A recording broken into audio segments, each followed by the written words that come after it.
Amigos, amigas do Farol, todos que nos assistem, boa noite. Terça-feira, 18 de agosto de 2020.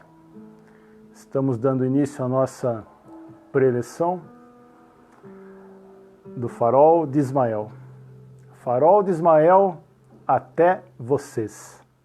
Farol de Ismael na casa de vocês, para darmos continuidade a esse trabalho bendito, a esse trabalho desta orbe espiritual. Um país de 1001 noites, 1001 maravilhas. Um rei muito polêmico o governava. Certa vez os prisioneiros de uma guerra, prisioneiros malfeitores de guerra, eram capturados pelas tropas do rei. Esses prisioneiros eram levados em uma enorme sala. Uma enorme sala. Esses prisioneiros ficavam aguardando a entrada do rei. E o rei entrava nessa sala, olhava para todos esses prisioneiros e dizia: vou deixar a sorte de vocês nas suas mãos. Olhem para o lado direito. Os prisioneiros olhavam para o lado direito e uma tropa enorme, soldados armados com arco e flecha, apontando para todos. Agora olhem para o lado esquerdo. Do lado esquerdo, uma enorme porta negra. Uma porta negra de 4 metros de altura, enfeitadas com crânios humanos. A maçaneta era feita com uma mão de cadáver. Tinta vermelha como sangue, escrito na porta: Viva a morte. Figuras horríveis enfeitando aquela porta. O rei olhou novamente para os prisioneiros e gritou: agora escolham o que vocês querem, as flechadas dos soldados ou entrar nessa porta negra. Os prisioneiros ficaram em dúvida, um olhou para o outro, se aproximaram um pouco da porta, ficaram pequenos em frente a ela, 4 metros de altura, crânios por todo o lado da porta, maçaneta de cadáver, a inscrição: Viva a morte. Olharam mais uma vez, se afastaram, e todos, sem exceção, disseram para o rei: preferimos ver a morte de perto, receber as flechadas, do que entrar nesta porta. E assim foi feito. Os soldados arremessaram as flechas em todos eles. E toda vez que os soldados prendiam prisioneiros de guerra, malfeitores de guerra, e levavam para aquela sala, milhares escolhiam morrer com as flechas, ao invés de entrar naquela porta negra. Passou-se algum tempo, a guerra naquele país terminou. Um belo dia, um desses soldados do pelotão das flechas estava limpando aquela sala. O rei estava por perto. Esse soldado, meio sem jeito, chegou perto do rei e disse: Vossa Majestade, o senhor me perdoe, mas eu preciso fazer uma pergunta, não me leve a mal. O rei falou: faça a pergunta. O que tem atrás dessa porta negra? O rei olhou para o soldado e disse: você percebeu que todos os prisioneiros preferem as flechas do que abrir aquela porta? O soldado respondeu: sim, sempre percebi isso. O rei falou: vá lá e abra essa porta. O soldado começou a tremer, ficou preocupado e foi em direção da porta. O rei disse: pode abrir, fique tranquilo. O soldado abriu um pouquinho a porta. No que ele abriu, um raio de sol beijou o chão daquela sala. Ele abriu um pouco mais e o sol inundou toda a sala. E um cheiro de flores da natureza se expandiu ao redor. O soldado olhou mais um pouco e viu uma estrada e percebeu que aquela porta era o caminho da liberdade. Quantos de nós temos uma porta negra na nossa mente? Uma ou mais porta negra na nossa mente. A grande maioria de nós sustenta grandes portas negras. E duas delas é o receio de abri-la e entender o conceito da reencarnação. A outra é abri-la e entender o conceito da reconstrução, da reforma íntima. Meados do ano 1205, um homem chamado Francisco andava pelos arredores de Assis. Foi intuído em ir até a igreja de São Damião. Aquele homem humilde seguiu sua intuição e foi até essa igreja. Ajoelhou-se diante da cruz. E ele teve uma percepção 3 vezes. Por 3 vezes ele achou ter ouvido a voz de Jesus. Aquela voz dizia: Francisco, reconstrua a minha igreja, ela está em ruínas. Reconstrua a minha igreja, ela está em ruínas. Francisco olhou aquilo, começou a pensar se ele estava ficando louco, se realmente era a voz de Jesus que ele tinha ouvido. Olhou para a igreja de São Damião, rachaduras na parede, vidraças trincadas, goteiras no telhado. Ele pensou em começar a reformar aquela igreja, mas por intuição, como se Jesus estivesse falando com ele novamente, ele entendeu: reforme a minha igreja, ela está em ruínas. É a igreja moral. É a igreja moral, Francisco. Ela está se ruindo. Aí Francisco entendeu que a reforma era moral, ética, da humanidade. Ele percebeu que o que Jesus falou aos seus ouvidos, seja de forma intuitiva, de forma mediúnica, era a reforma do próprio homem. A reconstrução interna. Deixar o velho homem para nascer o novo homem. Essa reforma íntima muitas vezes é difícil de se compreender. Precisamos estar despertos em praticá-la, em entendê-la, em fazer com que essa construção se torne algo útil na nossa vida, algo útil no nosso íntimo. Porque essa igreja é a igreja moral. Como está escrito em Coríntios, capítulo 12, versículo 27, vocês são o corpo de Cristo, e cada um, individualmente, é o membro deste corpo. Todos nós somos um membro deste corpo de Cristo. Todos somos um nessa imensidão cósmica.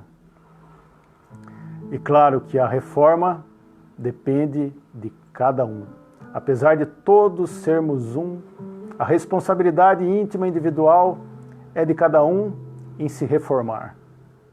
Muitas vezes temos problemas de ordem mediúnica, assédios, cobranças, e a grande maioria não entende que é uma cobrança espiritual.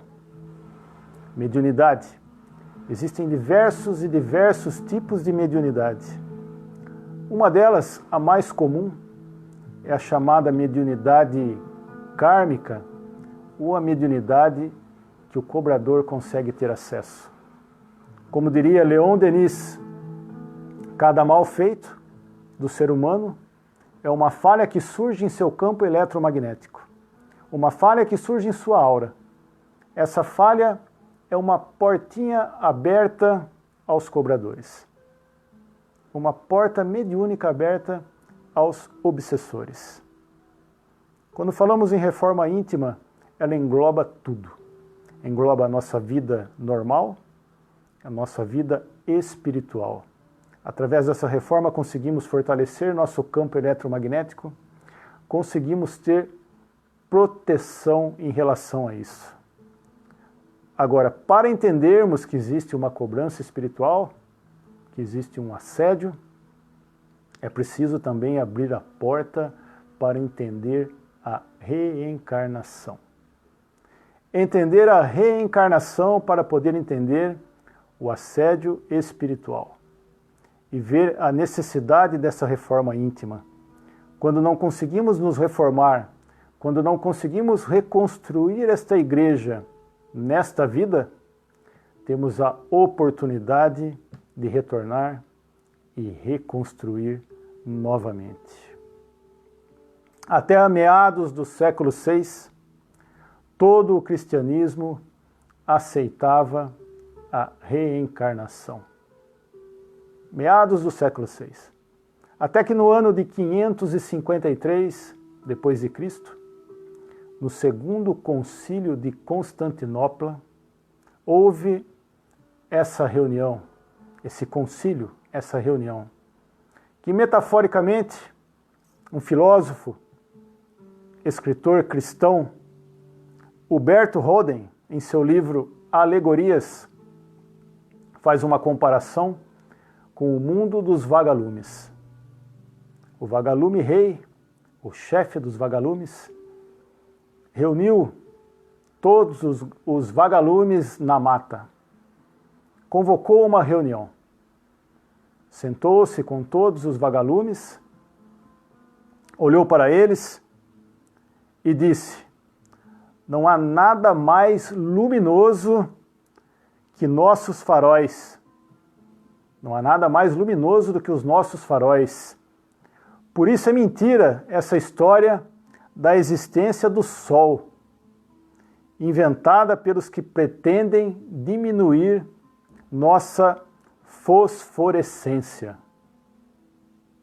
Para os vagalumes, o Sol era uma mentira.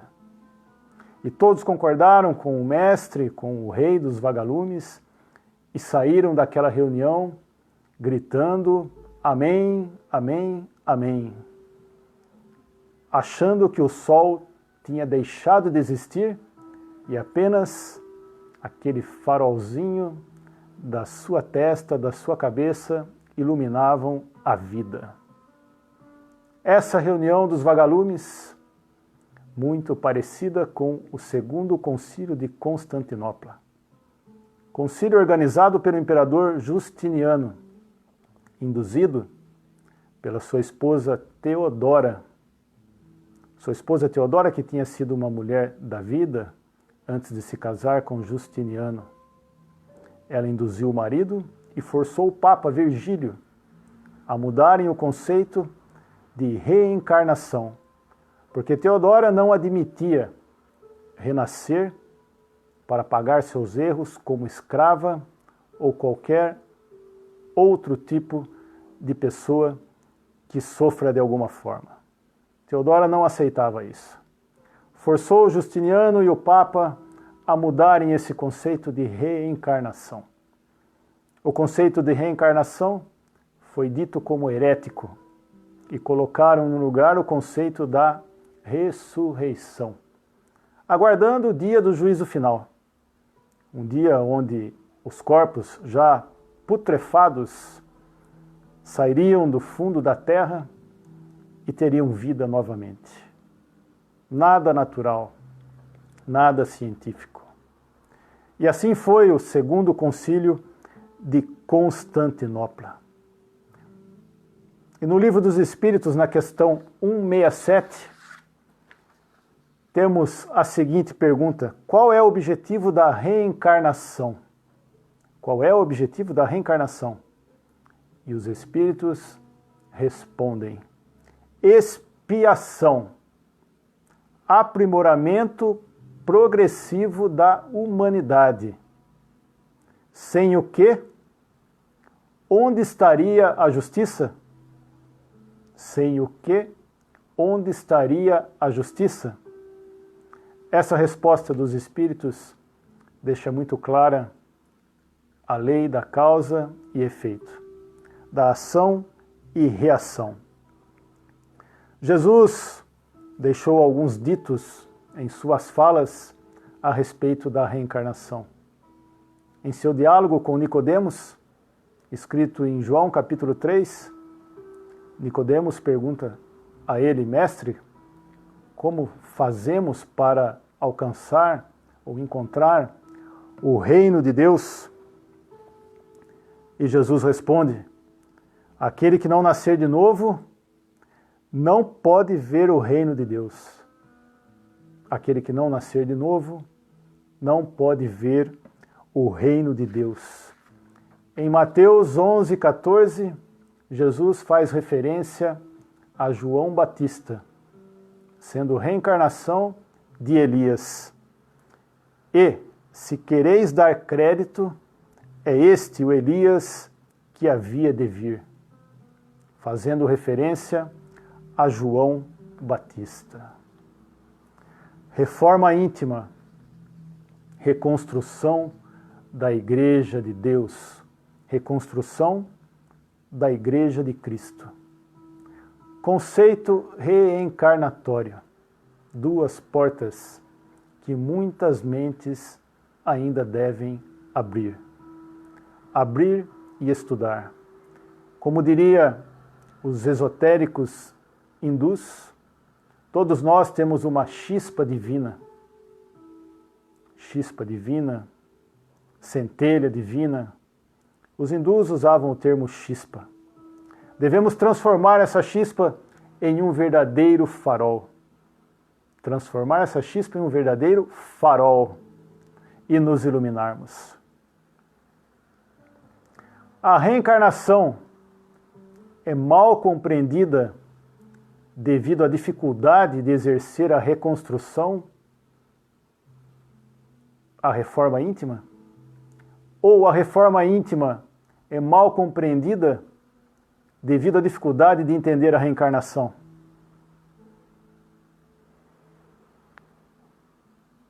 Vibremos. Sintam a presença desse manto de luz azul descendo sobre o ombro de cada um. Esse brilhante azul da nossa Mãe, Maria Santíssima. Esse manto que nos cobre, nos aconchega. Pedimos vibrações a José Guilherme de Cares Neto, da Rua Firmino Moreira da Costa, 82, Vila Menino Jesus, Caçapava. Que a espiritualidade o conforte naquilo que precisa. Vibremos para todos que buscam o entendimento. Vibremos aos que estão em tratamento de saúde, nos hospitais, nos asilos, nos orfanatos, nos presídios. Vibremos aos moradores de rua. Vibremos aos exilados, aos refugiados. Vibremos muita luz. Ave Maria, cheia de graça, o Senhor é convosco. Bendita sois vós entre as mulheres, bendito é o fruto do vosso ventre, o Mestre Senhor Jesus. Santa Maria, nossa Mãe, rogai por nós, pequeninos, agora e na hora de nossa passagem. Que assim seja. Abra as portas da sua mente. Mentalize o seu mentor. Receba o seu passe. Pai nosso que estais no céu, santificado seja o vosso santo nome. Venha a nós o vosso reino. Seja feita a vossa vontade, assim na terra como é no céu. O pão nosso de cada dia dai-nos hoje. Perdoa nossas dívidas, assim como perdoamos os nossos devedores. E não nos deixe cairmos em tentações, mas livra-nos de todo mal, porque vosso é o reino, o poder e a glória, como para todos sempre. A reencarnação é mal compreendida devido à dificuldade de exercer a reconstrução, a reforma íntima, ou a reforma íntima é mal compreendida devido à dificuldade de entender a reencarnação. Fiquem com Deus, muita paz.